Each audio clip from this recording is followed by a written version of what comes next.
Desarrollar coches de tipo SUV, elevándolos, alejándolos del suelo, poniéndoles tracción a las cuatro ruedas para facilitar su uso en pistas y que luego la mayoría de los clientes no pisen ninguna pista parece absurdo. Pero más absurdo parece convertir después un coche de este tipo de nuevo en un coche 100% asfalto, a base de meterle más potencia en el motor, rebajar la altura libre al suelo y montarle una suspensión que nos permita que en asfalto funcione como un auténtico deportivo. De todas maneras, estas absurdeces son algo que todas las marcas premium hacen. Y si el resultado es un coche como este Mercedes-AMG GLC S E Performance, yo me declaro dispuesto a pasar por el aro.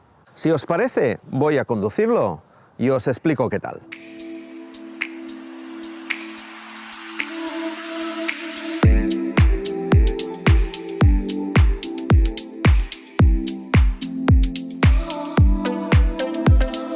Antes de arrancarlo, dejadme que os cuente algunas cosas de este coche. El sistema de propulsión híbrido enchufable es el mismo que monta el Mercedes-AMG C63 SE Performance, que lo estrenó, y supone una pequeña revolución en los Mercedes con el apellido 63. ¿Pequeña o muy grande? Ya veréis. De entrada se acabó, al menos en la gama media, el V8 biturbo de 4 litros. Ahora, estos AMG medios se conforman con la mitad.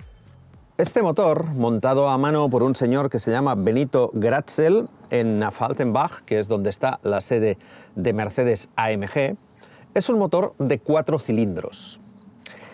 Aunque tiene algunas particularidades. No es el primer motor de 4 cilindros que se monta en un Mercedes AMG, puesto que en los coches que tienen un chasis originalmente de tracción delantera, como son todos aquellos que tienen una A o una B en su denominación, se utilizan motores AMG de 4 cilindros. Este, no obstante, es el bloque de 4 cilindros turbo de serie más potente del mundo. Y como os he dicho, tiene algunas particularidades que lo hacen muy especial.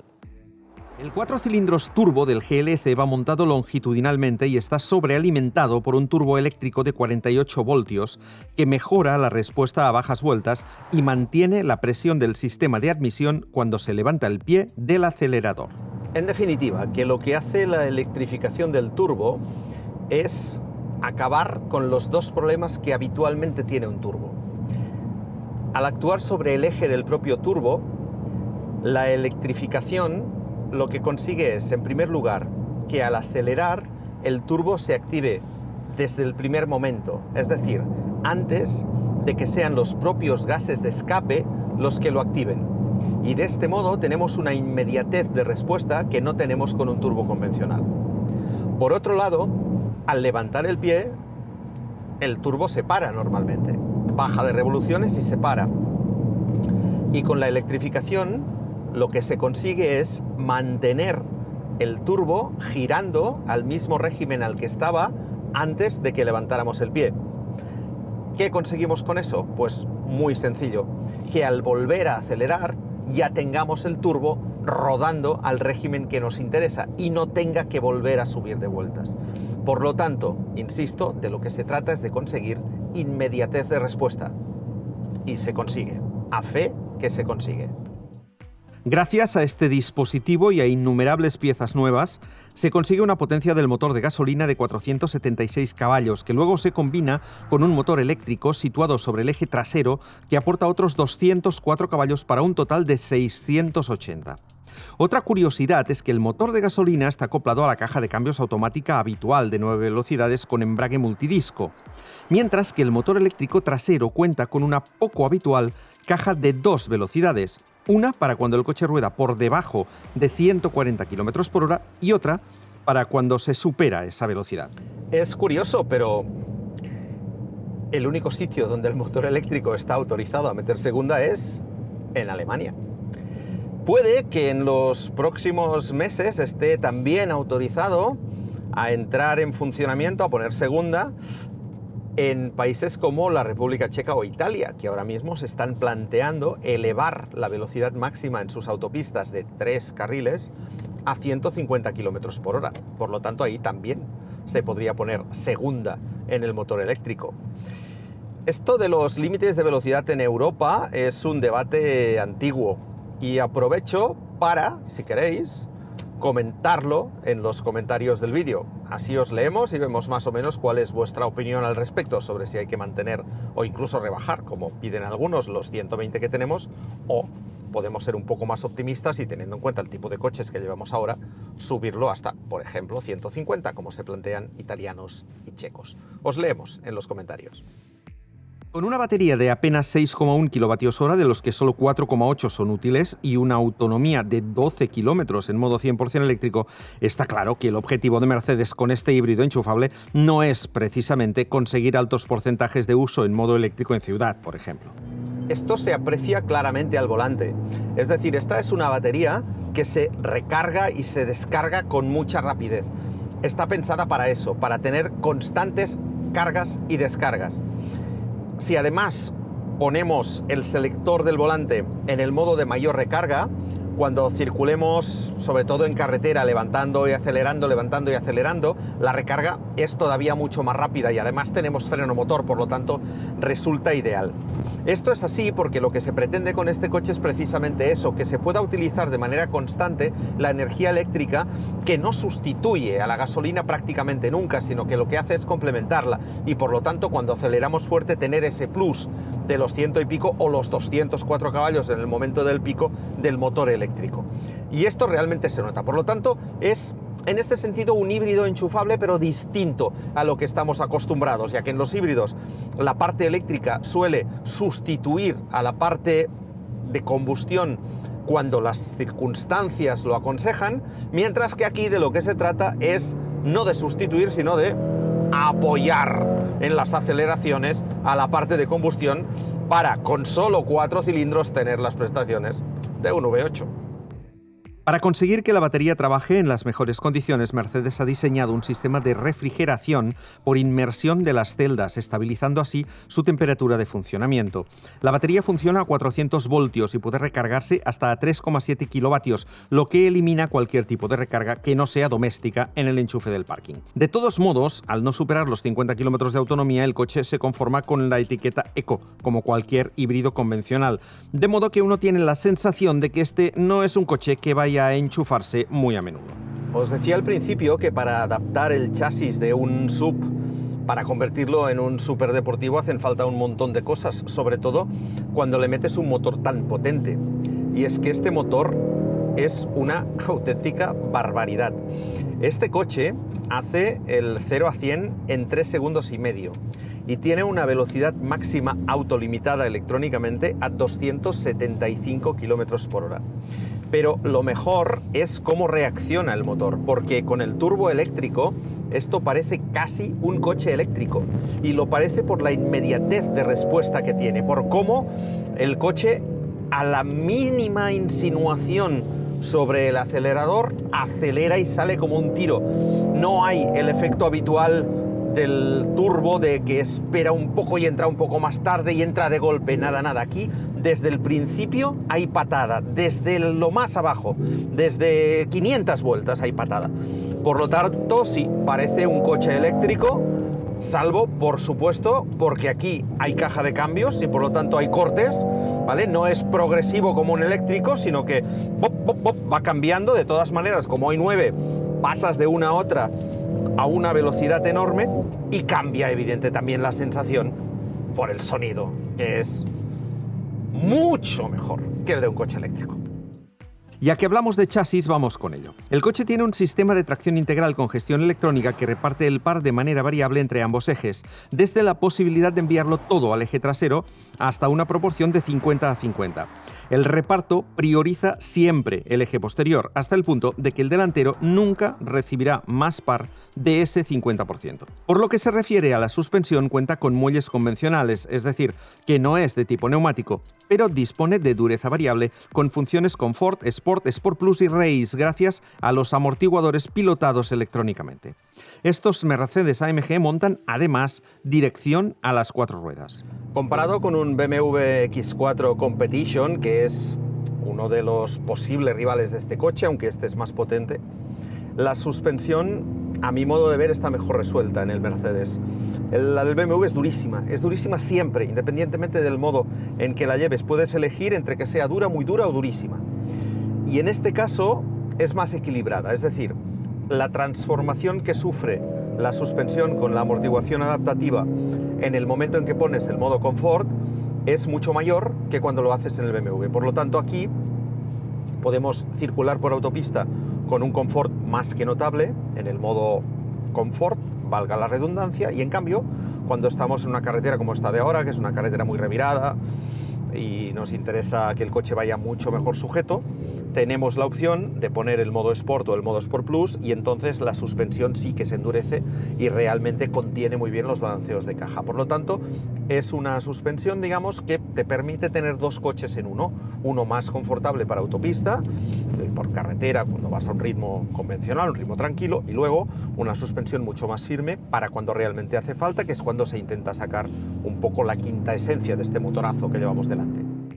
La dirección a las 4 ruedas, por su parte, le da un plus de agilidad, y lo cierto es que al volante el coche no parece ni tan pesado ni tan alto. Tracciona muy bien, con menos intrusión de la electrónica de lo que podría parecer en modo Sport o Sport Plus, evidentemente, y el motor lo propulsa a velocidades siderales en menos que canta un gallo. Se ha dicho muchas veces que los Mercedes AMG, sobre todo los que tienen muchísima potencia, como es este caso, son coches casi en cierta manera americanos, ¿no? Coches pensados para acelerar fuerte, para impresionar en línea recta, y que en las curvas, bueno, no acababan de ir muy bien.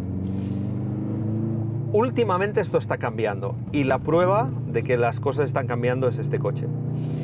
Tiene dos características que para mí son fundamentales. La primera es la agilidad que le da el hecho de llevar de serie el eje trasero directriz. Es un coche que pesa 2.390 kilos, ojo, por lo tanto es un coche muy pesado, pero que tiene una agilidad impropia de un coche de ese peso, y eso se consigue precisamente gracias a eso, a ese eje trasero que te ayuda en la curva, que gira también, por lo tanto no solo gira el delantero, y por lo tanto es un coche bastante más ágil. Tiene además una dirección que, al contrario de lo que solían ser las direcciones de los Mercedes anteriores, es bastante más rápida y bastante más precisa de lo habitual. Por lo tanto, punto a favor. Pero lo que es absolutamente decisivo es el hecho de que monte también las estabilizadoras activas, que son una pasada. Para que lo entendáis rápido, se trata de un sistema electrohidráulico que lo que hace es partir la estabilizadora en dos, y por lo tanto gestiona las dos partes de la barra estabilizadora de manera individual. ¿Con eso qué conseguimos? Pues que cuando hay un apoyo fuerte hacia el lado derecho, la estabilizadora de este lado contenga la carrocería, y por tanto apoya de una manera, digamos, mucho más fuerte, y sobre todo que transmite mucho más confianza, porque la carrocería no se hunde hacia ese lado. Por lo tanto, en un coche grande, alto, que tiene un cierto recorrido de suspensión, el hecho de que las estabilizadoras activas mantengan prácticamente plana la carrocería al girar, en primer lugar, hace que el coche sea mucho más eficaz, pero en segundo lugar, y esto también es muy importante, transmite muchísima confianza al volante, porque no hay movimientos extraños del coche, no hay movimientos aparatosos, y parece que el coche vaya sobre raíles, siempre plano.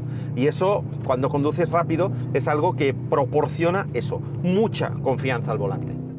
Finalmente, los frenos son de acero, pero con discos ventilados y perforados de 390 milímetros delante y 370 detrás, con pinzas de 4 pistones en el eje delantero. Las llantas de aleación de serie son de 20 pulgadas. Todo lo dicho hasta ahora vale tanto para el GLC 63 SE Performance como, imaginamos, para su hermano casi gemelo, el GLC Coupé 63 SE Performance. El primero es más familiar, con unas formas más cúbicas en la parte trasera y un maletero de 470 litros, mientras que el segundo es más deportivo, con una parte trasera más fastback, con la luneta más inclinada, menos espacio a techo en las plazas traseras y un maletero más pequeño, de solo 390 litros.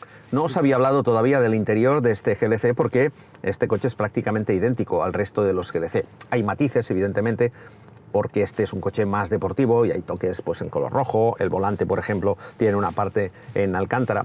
Hay una serie de diferencias, pero esencialmente el rediseño que experimentó el GLC, un rediseño de media vida de este coche, con algunos retoques en el interior, los reencontramos aquí en esta versión superdeportiva. Mantenemos la instrumentación consultable a través del volante, con un formato de prácticamente 13 pulgadas de diagonal, y tenemos esta pantalla central con una resolución impecable de 12 pulgadas y media y un formato muy cuadrado. Los mandos de la climatización están metidos dentro, pero están siempre accesibles, de manera que no hay que pasar por ningún menú para, por ejemplo, subir o bajar la temperatura o darle un poco más de caudal. Por lo tanto, en ese sentido lo tenemos bastante más fácil que en otros modelos en los que hay que tocar primero un menú para entrar dentro de la climatización. No es ideal, pero no está mal. Otras cosas interesantes en este interior, por ejemplo el volante, que es específico, lógicamente, con una parte en alcántara y que además tiene dos botones aquí en la parte inferior que merecen comentario. Con el de la izquierda lo que hacemos es cambiar la dinámica de conducción. Activamos los diferentes modos deportivos y por lo tanto modificamos toda una serie de parámetros, desde la dirección se endurece un poco más en modos deportivos, hasta el sonido, pasando por la respuesta del motor, la respuesta del cambio y sobre todo por la configuración de la suspensión. Y el de la derecha nos permite modificar el modo de regeneración de la batería, como si se tratara de un coche eléctrico. Podemos ponerlo en una forma que el coche funcione prácticamente en rueda libre, pero luego tenemos tres diferentes modos que incrementan la recuperación al levantar el pie. En el último, cuando levantamos, el coche empieza a frenar de una manera que prácticamente se asemeja a un modo de pedal único de un coche eléctrico. Mercedes ha cambiado el diseño del interior de estos coches, que en esta versión AMG 63 disponen de un acabado más deportivo, tanto en la elección de materiales con cuero y alcántara en colores oscuros, como en los detalles de acabado con costuras contrastadas en rojo o en amarillo. Y llevan, por supuesto, asientos deportivos con una sujeción lateral espectacular que además resultan cómodos en viajes largos. La posición de conducción, eso sí, es elevada, como en cualquier SUV.